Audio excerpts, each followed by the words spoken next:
اتنے اذیتیں دی گئی. حضرت عمر رضی اللہ تعالیٰ اور عورت تھی اور کفار کی عورتوں کو جا کے تبلیغ کرتی تھی، ان کو اچھی باتیں بتاتی تھی. جب کفار کو پتہ لگا تو پھر ان کی آنکھیں نکال.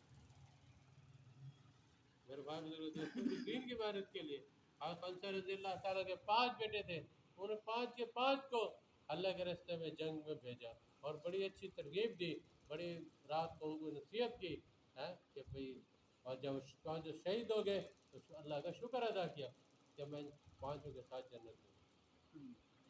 بھائی بزرگ دوستو، ایسے نہیں ہم تک دین پہنچ گیا، بڑی قربانی اور مجاہدے کے ساتھ خون کی ندیاں بہا کے سارے. وہ کہتے ہیں علماء کرام فرماتے ہیں کہ صحابہ کرام زندہ ہوتے تھے لیکن ان کی بیویاں بیواؤں جیسی زندگی گزارتی تھی. ایسے نہیں، ایک صحابی 25 سال کے بعد گھر لوٹے.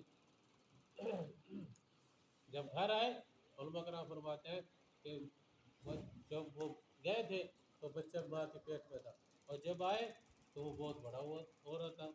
تو گھر میں داخل ہونے لگے تو بچے نے کہا بھائی، لڑکے نے کہا بابا جی آپ اندر کیوں آ رہے ہیں؟ یہ میں نے سمجھے گھر میرا ہے. تو آپ داخل ہو گئے، آپ پھر کہہ رہے ہیں بھائی یہ گھر میرا ہے. تو اس کے بعد میں نے آواز کو پہچانا، یہ تیرے باپ کی آواز ہے. تو کہہ رہے بیٹا یہ تیرا باپ ہے.